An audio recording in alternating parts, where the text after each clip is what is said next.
Merci beaucoup de nous donner l'occasion de vous parler de l'événement sportif multiculturel qui est organisé par 2-0 Soccer au Parc Victoria ce samedi 24 juillet.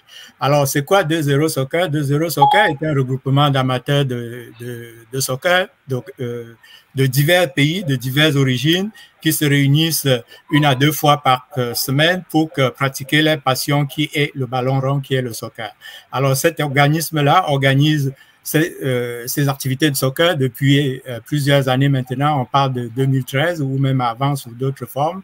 Et donc, cette année, le groupe a décidé d'organiser un événement sportif multiculturel pour faire autant la promotion du sport que la promotion du vivre ensemble et de la multiculturalité dans la ville de Québec. Ça va se passer au Parc Victoria. Ça va comprendre plusieurs événements, à savoir un tournoi de soccer, mais aussi des activités de type socio-culturel, genre barbecue, jeux pour enfants et divers kermesses. Donc, c'est un événement qui regroupe vraiment plusieurs communautés de la ville de Québec qui ont été invitées et qui ont répondu massivement. On estime à date, compte tenu des accords, des acceptations, des invitations, là, qu'on pourrait être autour de 200, voire 300 au parc ce samedi-là. Donc, c'est un grand événement, c'est multiculturel. On a plusieurs équipes de soccer qui arrivent certains arrivent même de Toronto. Il y a plusieurs équipes de la ville de Québec, à savoir une équipe qui représente la Côte d'Ivoire, une équipe qui représente la République centrafricaine, une équipe qui représente le Congo et 2-0 soccer, bien évidemment. Et je ne sais pas si j'en oublie. On est 6 équipes.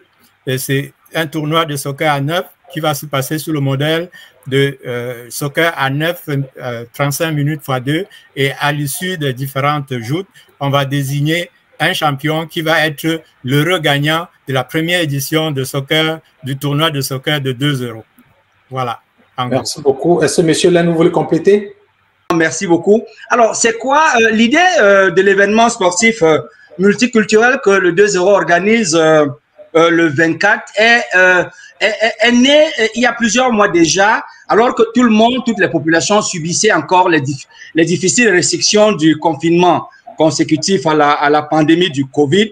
Et donc, nous avons pensé qu'il était de bon ton de sortir du confinement par l'organisation d'une sorte de rituel d'exorcisation de toutes les frustrations que les gens ont accumulées. Et donc, l'événement du 24 sera le lieu d'une animation qu'on dirait sociale et communautaire à laquelle l'ensemble des populations de la ville de Québec et même des régions environnantes et des touristes est appelé. Et donc, nous encourageons tout le monde à être là. Ce sera un événement festif. Le contenu est tellement divers que nous ne sentirons pas, nous les téléspectateurs, pardon, nous les spectateurs, que la chose est lourde. Au contraire, nous serons très heureux de partir d'un match de soccer à une kermesse, à une place de restauration, et c'est vraiment très divers. Nous appelons les populations à venir nombreux participer à cet événement-là. Merci. Donc, c'est officiel que samedi de 9h à 19h, toutes les personnes qui sont au Québec ou autour de Québec et qui souhaiteraient vivre un événement spécial peuvent se rendre ici à Québec au Parc Victoria. C'est bien ça?